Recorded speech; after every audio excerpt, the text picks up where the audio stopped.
আসসালামু আলাইকুম। আমি কানিস ফাতেমা পপি।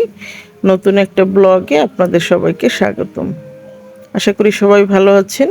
আলহামদুলিল্লাহ আমরাও বেশ ভালো আছি। এই ৮-১০ দিন যাবৎ বৃষ্টি আর বৃষ্টি, মানে একেবারে এমন কোনো সময় বা এমন কোনো ক্ষণ নেই যে বৃষ্টি হয় না। এত বৃষ্টি মনে হয় একেবারে আষাঢ় মাস চলে এসেছে। তো বৃষ্টির দিনে আসলে কাপড় ধোয়া খুব একটা ঝামেলা। তারপরও যেহেতু বেড়াতে গিয়েছিলাম, আসলে অনেক কাপড় রেখে গিয়েছিলাম, যেহেতু হঠাৎ করে একেবারে বেড়াতে গিয়েছিলাম। তো এসে বেশ কিছু কাজ জমা হয়েছে, কাজ যেন একেবারে শেষই হতে চাচ্ছে না, এরকম বিষয়টা। তো বৃষ্টির মাঝে কাপড় চোপড় ধোয়াটাও আসলে হ্যাসেল, শুকানোর একটা যেহেতু ঝামেলা আছে। তো তার মাঝে আসলে ফাঁকে ফাঁকে ধুতে হচ্ছে, কি আর করার। তো কাপড় চোপড় ধুয়ে ৩-৪ দিন লেগেছে শুকাতে আর কি, কোনো রকম। তার উপরে ঝাড়া পোছা আরও আনুষঙ্গিক অনেক কাজই করছি ঘরে। তো আজ খুব কর্মময় একটা দিন আমার, মানে আজকে পুরো ঘরটাকে ওয়াশ করব, ঝাড়া পোছা করব ভাবছি। যেহেতু আবার ওদের টিটি এক্সাম শুরু হয়ে যাবে, আর এজন্য ভাবছিলাম যে আগে থেকে এই কাজগুলি করে নিই। তো এই দিক থেকে আমি রান্না করছি। আর এই যে দুধ, 1 কেজি দুধ আমি 1/2 কেজি করে নিয়েছি জ্বালিয়ে। তো আমার মেয়ে বায়না ধরেছে পুডিং খাবে, আজকে তার পুডিং খেতেই হবে। ও বেসিক্যালি অনেক জিনিস খায় না, খাবার দাবার নিয়ে খুব জ্বালাতন করে বলা যায় ছোটোবেলা থেকেই। তো দেখা যাচ্ছে কি, ও যখন যেটা খেতে চায়, মানে যদি বলে এই জিনিসটা খাবো, তো দেখা যাচ্ছে যে মানে অনেক কাজ ফেলেও আমাকে সেটা করে দিতে হয়, কারণ সহজে তো কোনো জিনিস খেতে চায় না। তো আজকে পুডিং খাবে বায়না ধরেছিল। তো পুডিংটা একটু সময় নিয়ে একটু বানালে ভালো হয়। তো আমি তো ঘরের কাজ রেখে এসেছি, এদিক থেকে মানে ইনস্ট্যান্টলি যা ছিল যেভাবে পেরেছি ওকে একটা পুডিং তৈরি করে দিয়েছি। তো ছোটোবেলার কথা বলছি আর কি, যে ও যখন অনেক ছোট ছিল, তো দেখা যাচ্ছে যে খুব খাবার দাবার নিয়ে যন্ত্রণা করতো, খুব জোর মানে করেই খাওয়াতে হতো।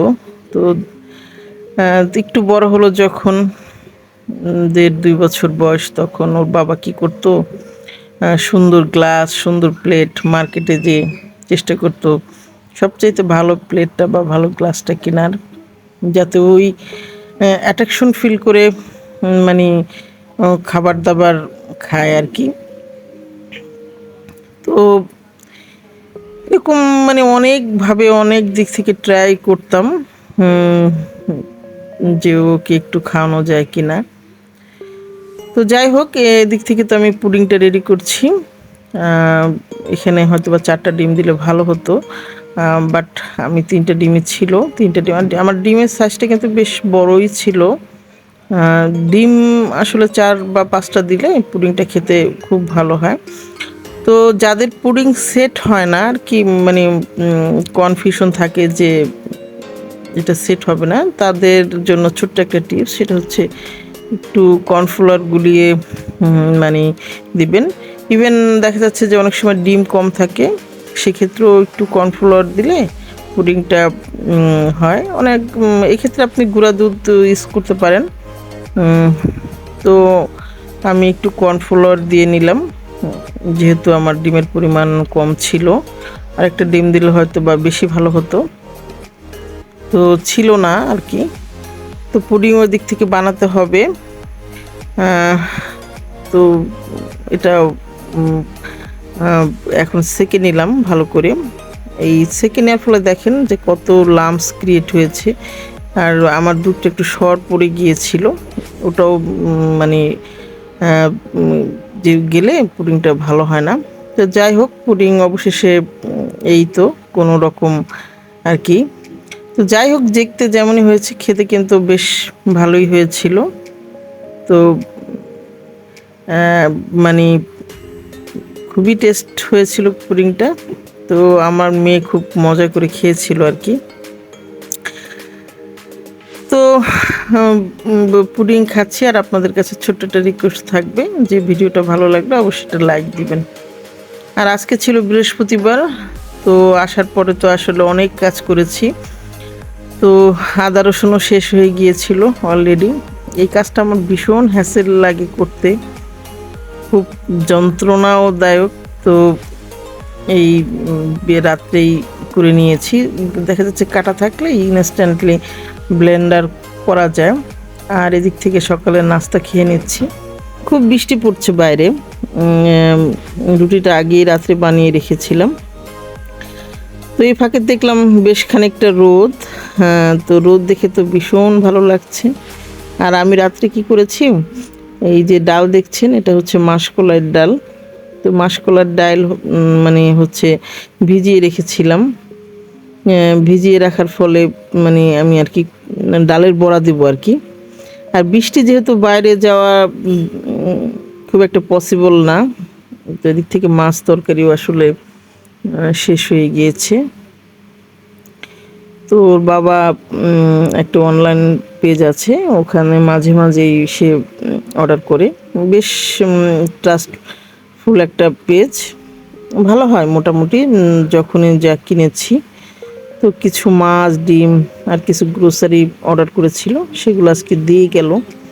তো মাছটা বেশ ফ্রেশই হয়, যার জন্য বেশ এ নিয়ে বেশ কয়েকবারই অর্ডার করা হলো। তো দেখেন আমি হচ্ছে ডালের বড়ি দিচ্ছি, আর এর মাঝে বৃষ্টি শুরু হয়েছে চরম।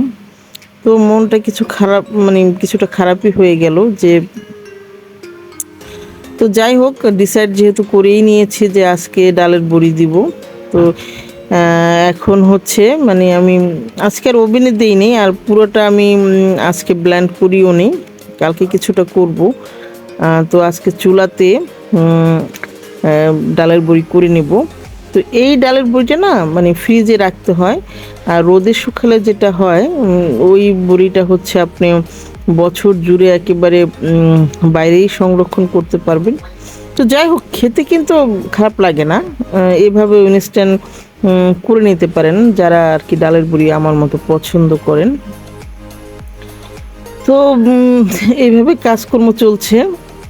আর ঠান্ডাও লেগেছে, গলাটা বেশ ভারী হয়ে গিয়েছে।